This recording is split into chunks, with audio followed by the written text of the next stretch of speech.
All right, so you hear everybody talking about breathing in the lower back, and some people that don't know any better, who don't know anything about singing in big theaters and big orchestras, teach the opposite. It push the belly out, and of course that puts the voice in the nose, and the voice, if I breathe out and push my belly out and pull it in when I sing, I go,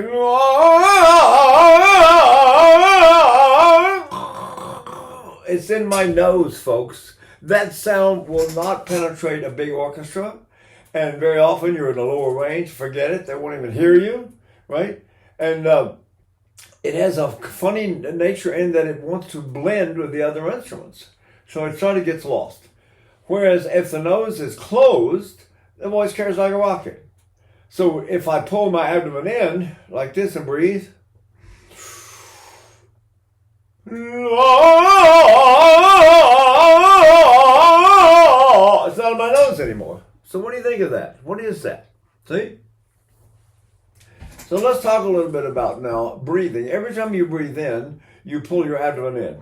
That's Caruso, Tetrazzini, all the great singers in history. Every singer, when I was in the Metropolitan Opera School for 5 years, from 58 to 63, and all the great singers were coming through there. Every one of them who was a great singer, like Zinke Milnoff or Jussi Björling, or Leonard Warren, people like that, they all said, no, you got to breathe behind you. Don't breathe in front of you. Breathe behind you, right? You sing in front of you, but you breathe behind you. So the idea is you suck air way down behind you, and there's a lot of talk about the abdomen. Some people hold the abdomen still, Leonard Warren. Some people pull it in like mad, like Caruso. It works both ways, by the way. But what we're really trying to do right now is get an idea of how do you sing with your air way down in your lower back? Well, there are two possibilities. I breathe way down, the air is down there, and my voice is up here somewhere, so I'm going to take my voice down to the air. And one of the most famous baritones in history, probably the second greatest baritone that ever lived, Antonio Cotogni was his name. He became a voice teacher, and he taught Beniamino Gigli and Giacomo Lalli Volpi, taught Carmen Melis, who was the teacher of Tibaldi. In other words, he started a whole dynasty with the way he was teaching. One of his principles in his teaching was, right, sliding back and down. So I'm going to put my breath way down my tailbone, fill up my buttocks, and I'm going to breathe down there. And then I'm going to take my voice and put it down there. I'm not going to bring the breath up to my voice. I'm going to take the breath down to my air. So I go,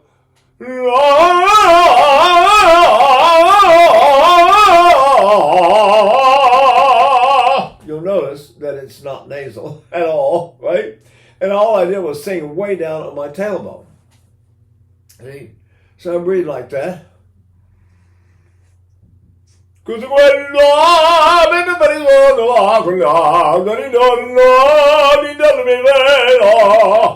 I doing down there? Think about it.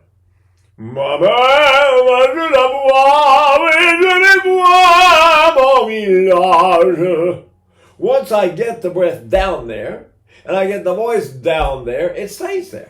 It's very easy to keep. Now, let's reverse the process a little bit, okay? I'm going to put my voice down there, and my breath is up here. That doesn't work at all. I can't sing it at all. So I'm going to leave my voice down there, and I'm going to try to get my breath to go down there where the voice is. So the fun words that they say are things: voice meets back, back meets voice, right? So the idea in this case, the first time we went, right, the voice meets the back, or the voice meets the breath. This way we're going to say the back meets the voice, or the breath meets the voice. And we're going to try to go down with the voice and see what happens. So here we go.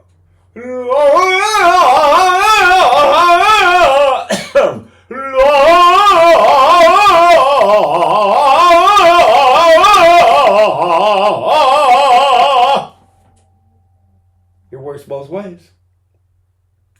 It's just that the whole activity of singing, one way or another, belongs way down in your lower back. This stuff is all responsive. If I don't hold this, then things respond. Let's say I go, my stomach jumps out. That's what babies do. Babies do when they laugh and cry. They pull in, they go, and everything jumps out. Or they laugh, and everything jumps out. So whoever's telling you to push your stomach out to breathe and put your stomach in when you sing was never a great singer over a huge orchestra in big theaters on a regular basis. I will guarantee it. Right? You talk to any great singer, I mean Richard Tucker, people like that, sang a whole career, whole 50-year career. It was really amazing, right? And he said, oh, no. So you got to pull this in when you breathe and breathe way down behind you and then let your voice, his point was let your voice slide down and let it find its place. And Cotonia said sliding back and down is essential to singing. So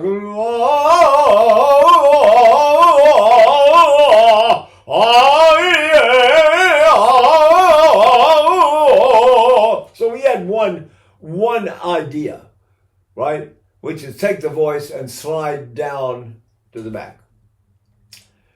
He's already breathed back there. Remember lower back breathing? So they pull in the abdomen, they breathe the lower back, they go, and now the breath is already down there. Here we go. Now the greatest male singer I ever heard, I wouldn't even say the greatest voice, but certainly the most beautiful voice, and a fabulous singer. He gets to name of his voice. His name was Jussi Björling, and he was from Sweden. And I got lessons with him because of that school I was into, at the Metropolitan Opera. And you had to win them at auditions to get in the school. So it was pretty, a little small bunch of us there. There had some great young singers there. Carmen, what's her name? I'll think of it in a minute. Justina Diaz was the bass, a fabulous young singer. And Shirley Verrett. Shirley Verrett was the mezzo, just a gorgeous voice, big voice. But anyway, so we were in there, and we'd go sing for people, and they would tell us how to sing, right? So you would have this minutes about you breathe with your abdomen going in, and you breathe behind you. And when you start to sing, Caruso said, do a contrary motion. So I'm going to let my belly out gradually, and does my voice go down to meet that breath? Where the heck is my voice now? It's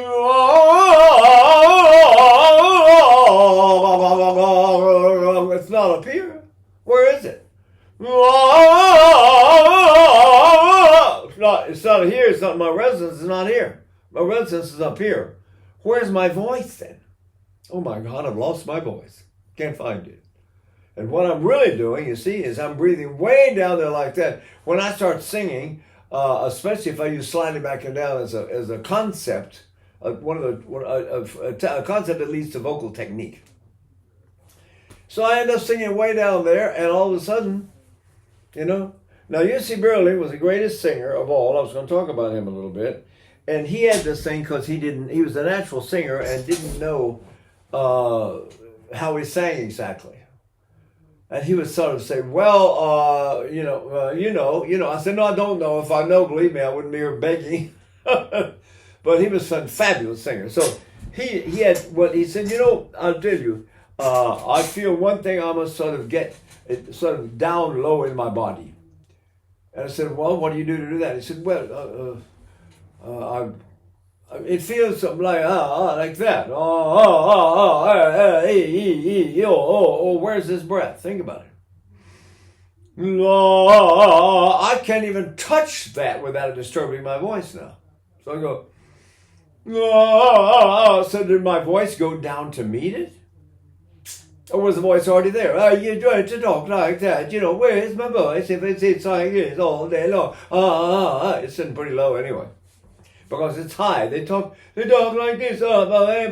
And remember the opposite and equal reaction? Well, that's it. If my voice is for some reason I talk up there like that, I'm going to be having more depth than somebody talks this way. You don't get a reaction down here at all. There's nothing. A little bit. Just so I'm going to take a deep breath. Hopefully, like he tells me to, and he told me, but you got to, breathe below all that. That's just the activity. That's I don't know what, but he said, you just sing like that. So I took a breath way down there, and I went,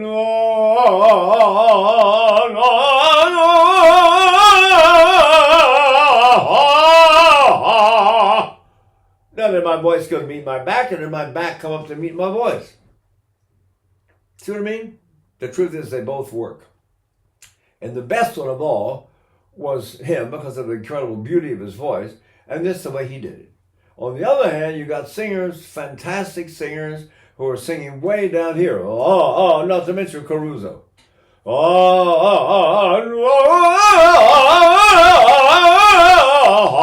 I'm taking my voice down to the breath, wherever the breath may be. If I put my breath behind me and it's in my lower back, Krista Ludwig used to sing between her shoulder blades. So she'd breathe like this, between her shoulder blades. And then she'd sing. But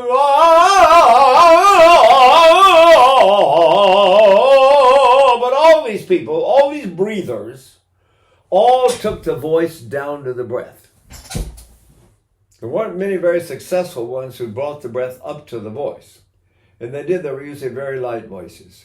There's a tear in your eye, and I'm wondering why. Well, it never should be that at all. For I know with your smile, with your stone you beguile, and never a tear should fall. When Irish eyes are smiling, yes, it's like morning spring. In other words, where's my voice sitting, and where's my breath sitting? And where did they meet when they finally got together? See?